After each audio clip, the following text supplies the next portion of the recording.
1년 1독 성경 읽기 오늘은 33일차입니다. 민수기 5장 6장을 오늘 보도록 하겠습니다. 자, 오늘 여기까지 오기까지는 출애굽기와 연결된 역사를 보면서 왔거든요. 자, 그런데 오늘은 5장 6장은 역사가 아니고 다시 한번 또 그 사이에 율법이 기록되어 있는 부분을 오늘 읽을 겁니다. 하나님께서 특별히 백성들에게 주시고 싶은 말씀들이 많으셨던 것 같아요. 그러니까 역사가 흘러가다가 율법이 나오고 또 역사가 흘러가다가 율법이 나오고 이렇게 성경이 지금 계속 흘러가고 있습니다. 그러니까 여러분들이 지금 계속해서 그런 걸 좀 느끼시면서 성경을 쭉 보셔야 또 연결이 될 거예요. 자, 오늘 5장, 6장은 율법인데 어떤 내용이냐면 부정한 사람들, 어떤 사람들이 부정한 사람이다. 하나님께서 죄로 여기고 그런 사람들을 이렇게 분리시키는 그런 사람들이 어떤 사람인가 이걸 또 보게 되고요. 그 다음에 죄를 지으면 죄의 값으로 어떻게 해야 되는가.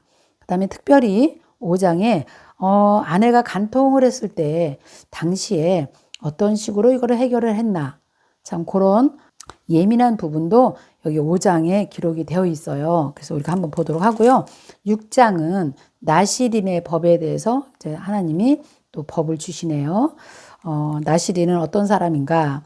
구별된 사람인데 그런 사람들은 어떤 걸 하지 말아야 되고 나실인법은 일시적인 것이기 때문에 자격을 잃었을 때 어떻게 해서 다시 자격을 얻는 것인가? 뭐 이런 것들이 있어요. 그리고 맨 마지막은 아론의 축복 기도까지 우리가 한번 오늘 보도록 하겠습니다. 자, 5장 1절 볼게요. 부정한 사람 처리하는 방법. 여호와께서 모세에게 말씀하여 이르시되 이스라엘 자손에게 명령하여 모든 나병 환자와 유출증이 있는 자와 주검으로 부정하게 된 자를 다 진영 밖으로 내보내되 남녀를 막론하고 다 진영 밖으로 내보내라. 그들이 진영을 더럽히게 하지 말라. 내가 그 진영 가운데 거하느니라 하시매 이스라엘 자손이 그같이 행해서 그들을 진영 밖으로 내보냈다는 거죠. 곧 여호와께서 모세에게 이르신 대로 이스라엘 자손이 행하였더라. 자, 여기서 구약 시대에는 나병 환자, 유출병 가진 자들은 백성들과 함께 생활할 수가 없었어요. 그래서 진영 밖으로, 자, 성막을 중심으로 12지파가 진영을 치고 살았잖아요. 그런데 그런 사람들을 진영 밖으로 보냈다는 것이죠. 왜 그럴까요?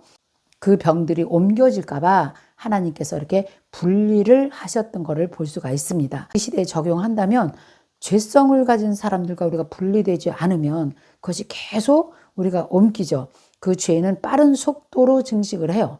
여기도 나병 환자나 유출병자들을 분리하는 것. 세상 사람들과 하나님의 사람들이 분리되어야지 이 죄와 분리돼서 살 수 있지 않은가. 또 이렇게도 우리가 해석을 해볼 수도 있겠어요. 어쨌든 진영 밖으로 내보내라고 하는 사람들은 나병 환자와 유출증을 가진 사람들이다. 근데 그대로 말씀들을 했다는 거죠.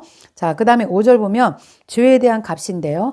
여호와께서 모세에게 말씀하여 이르시되 이스라엘 자손에게 이르라. 남자나 여자나 사람들이 범하는 죄를 범하고 여호와께 거역함으로 죄를 지으면 그 지은 죄를 자복하고 그 죄값으로 온전히 갚되 5분의 1을 더해서 그 죄를 지었던 사람에게 반드시 돌려주어라. 우리 이것도 읽고 왔죠. 네, 5분의 1. 남의 것을 훔쳤을 때 그걸 주인에게 돌려줄 때 5배로 갚아주어라. 이런 것들을 우리가 계속 읽고 왔어요. 자, 8절 보면 만일 근데 죄값을 받을 만한 친척이 없으면 그 죄값을 여호와께 드리는데 누구에게 주냐? 제사장에게 그것을 돌려라 그랬어요. 이는 그를 위해서 속죄할 속죄의 순양과 함께 돌릴 것이니라. 이스라엘 자손이 거제는 제사를 드릴 때 위아래로 이렇게 흔들어서 드리는 것을 거제라 그래요. 제사장에게 가져오고 모든 성물은 그의 것이 될 것이다. 각 사람이 구별된 물건은 그의 것이 되나 누구든지 제사장에게 주는 것은 그의 것이 되느니라. 그것을 받을 만한 사람이 없을 땐 그 몫을 제사장에게 돌려라. 이렇게 또 법으로 하나님께서 딱 정해 주시네요. 자, 11절 보면요. 아내의 간통을 밝히는 절차다 그랬어요. 이 당시에도 결혼이란 제도가 굉장히 중요했죠. 하나님께서 세상을 창조하시고 인간을 지으시고 가정을 주실 때 이 가정의 공동체는 순결을 지키고 건강한 가정을 하나님께서 꿈꾸셨겠지요. 그래서 그런 문제를 좀 다루고 있는데요. 특이한 것은 이제 여인에게만 이런 것이 이제 적용되었다는 것이 이 시대에 살면은 조금 이해가 좀 안 돼요. 그러나 이 당시에는 하나님께서 이렇게 법을 주셔야 될 이유가 있었겠죠. 그래서 우리는 일단 이 문제를 성경의 그대로 이 내용을 일단 먼저 이해를 하도록 한번 해보겠습니다.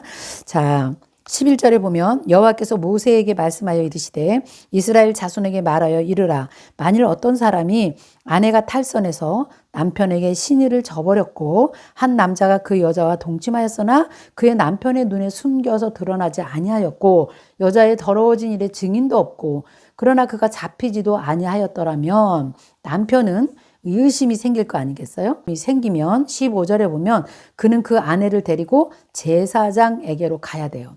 이때 당시에 재판장은 제사장이었잖아요.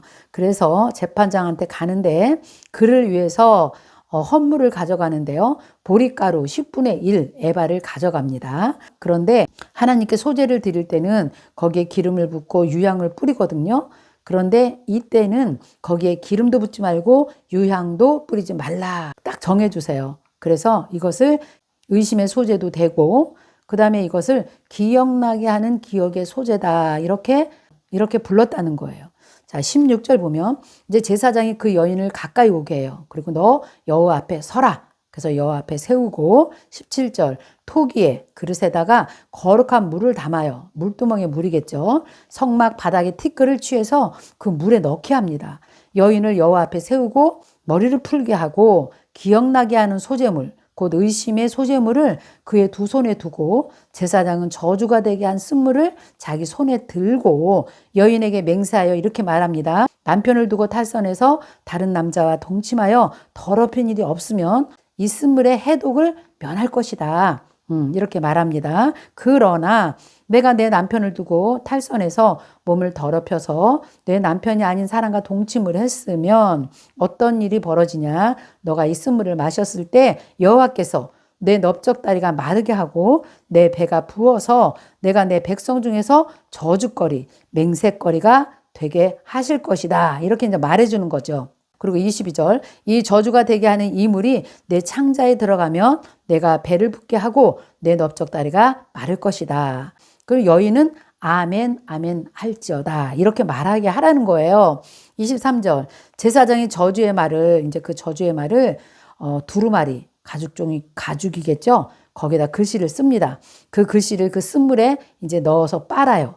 그리고 그 여인에게 그 저주가 되는 그 쓴물을 마시게 하는 거예요. 아, 진짜 어떻게 이렇게 여인에게 고통이 갈 수 있을까?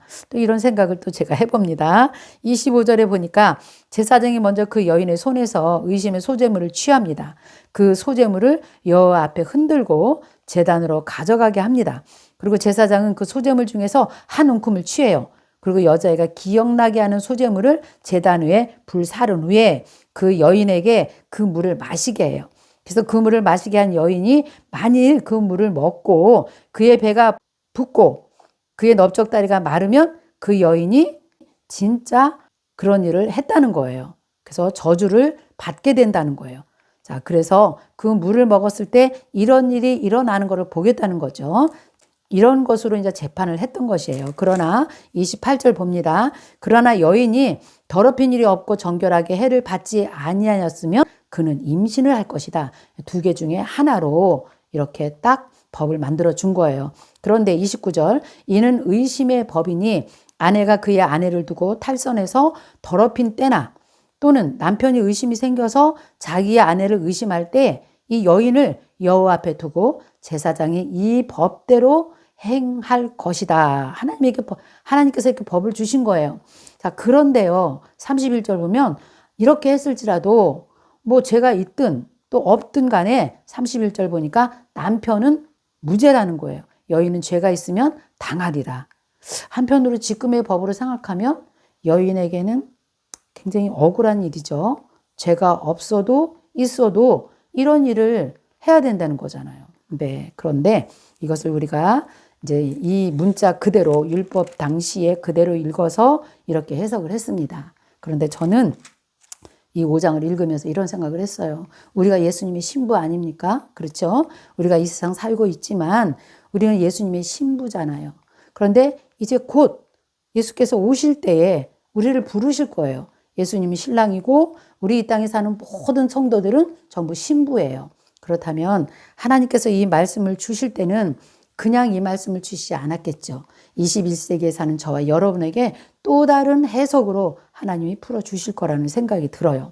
자, 우리가 이 땅에 사는 신부로서 지금 이 시대에 WCC나 종교통합이나 혼합주의 속에 살면서 우리가 크리스찬이라고 하면서도 우리가 지금 여기 나온 이 여인처럼 또 이렇게 나쁜 일을 하고도 나는 성도라고 그의 아내라고 이렇게 살아갈 수가 얼마든지 있단 말이죠. 그래서 우리가 이런 말씀을 들으면서 이 땅에 사는 동안 정말 순결하고 깨끗하게 하나님께서 보실 때, 예수께서 보실 때에 넌 나의 신부야. 정말 나의 신부감으로 부족함이 없어. 너의 신실함을 내가 알고 있어. 이렇게 인정받는 그런 성도의 모습으로 저는 이렇게 해석이 좀 되어집니다. 저와 여러분이 이 시대에 정말 순결한 예수님의 신부로 마지막 때에 정말 살아나기를 간절히 바랍니다. 그 다음에 이제 6장을 볼게요. 나시린법이에요. 나시린 우리가 많이 들어봤지요. 삼손이나 사무엘이나 레갑 자손 이런 사람들이 다 나시린이었어요.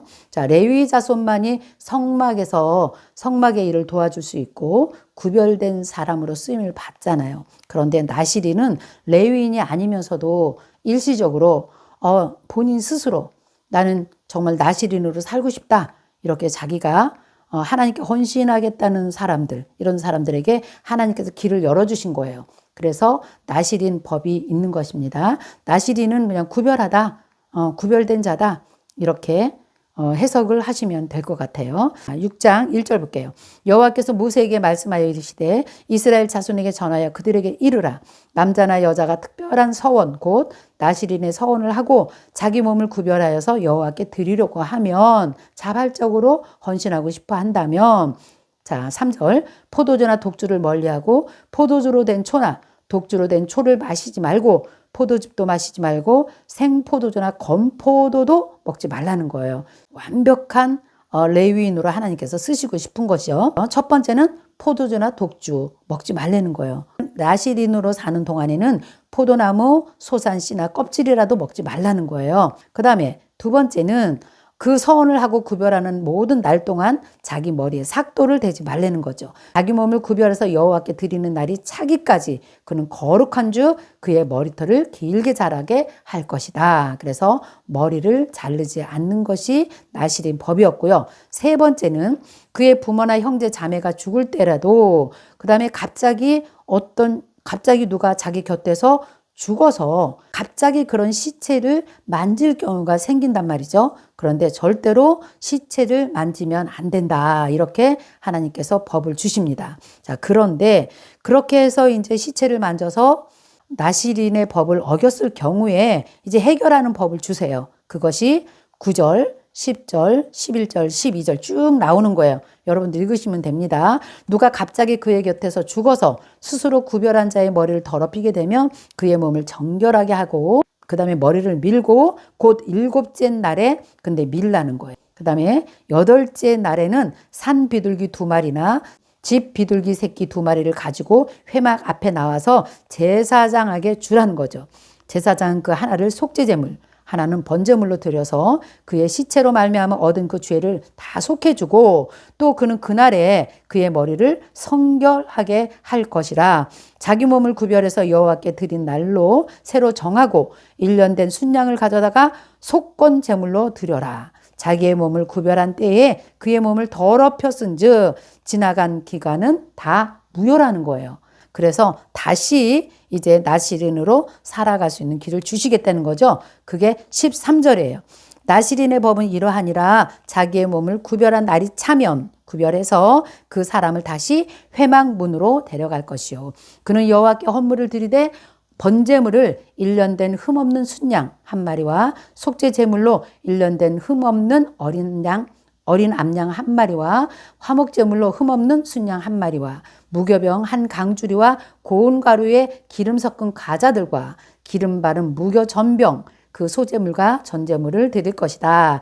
아주 그냥 꼼꼼하게 이렇게 가져와야 될 것들을 제사용품을 다 하나님께서 말씀해 주시죠. 16절 제사장은 그것들을 여호와 앞에 가져다가 속죄제와 번제를 드려라 이렇게 말씀하셨죠. 17절 화목제물로 순양의 무교병 한 광주리를 아울러 여호와께 드리고 그 소제와 전제를 드릴 것이요 자기의 몸을 구별한 나시리는 이제 회막문 앞에서 자기의 머리털을 밀고 그것을 화목제물 밑에 있는 불에다가 둘지라. 그 머리털을 그 불에다가 던지라는 거죠. 19절 자기의 몸을 구별한 나시리니 그의 머리털을 민 후에야 제사장이 삶은 순양의 어깨와 광주리 가운데 무교병 하나와 무교 전병 하나를 취해서 나시린 두 손에 두고 여호와 앞에서 요제로, 요제는 뭘까요? 요제는 앞뒤로 이렇게 흔들어서 드리는 제사를 말해요. 그래서 흔들 것이며 그것과 흔든 가슴과 받들어 올린 넓적다리는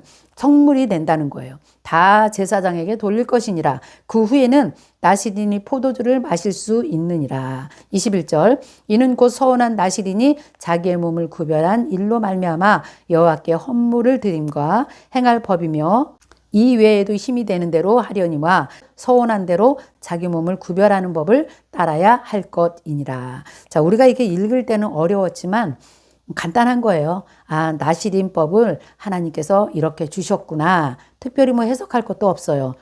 이렇게 하나님께 속죄제와 번제를 드릴 때는 이런 거를 갖고 와서 드렸고 다 되었을 때는 제사장이 그걸 받들어서 요제로 제사를 드려줬다는 거죠. 그래서 이런 모든 것이 다 치러진 다음에는 그가 서원한 대로 이제 나시린으로 살아갈 수 있도록 하나님이 길을 열어주셨다. 그 말씀이에요. 어렵지 않죠? 5장, 6장은 그냥 율법이니까 특별히 해석할 거 없어요. 그대로 읽으시면 되는 거예요.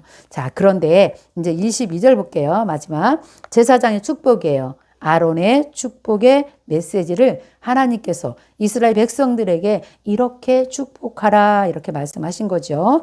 이게 굉장히 유명한 말씀이에요. 그리고 지금 우리가 살아가는 이 시대에 목사님들의 그 축도의 메시지가 바로 이거를 지금 말씀하고 계시는 겁니다. 자, 22절 여호와께서 모세에게 말씀하여 이르시되 아론과 그의 아들들에게 말하라 이르기를 너는 이스라엘 자손을 위해서 이렇게 축복하여 이르시되 여호와는 내게 복을 주시고 너를 지키시기를 원하며 여호와는 그의 얼굴을 내게 비추사 은혜 베푸시기를 원하며 여호와는 그 얼굴을 내게로 향하여 드사 평강 주시기를 원하노라.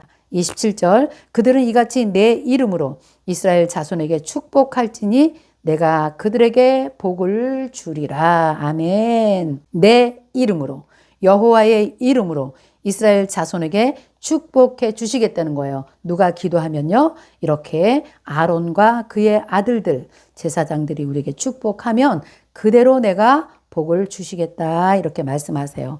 너무 좋은 내용이에요. 하나님께서 우리를 지켜주시고 하나님의 얼굴을 우리에게 비춰주시고 은혜 주시기를 원하시고 하나님께서 그 얼굴을 내게 향하여 주시는데 특히 어떤 복을 주시는가?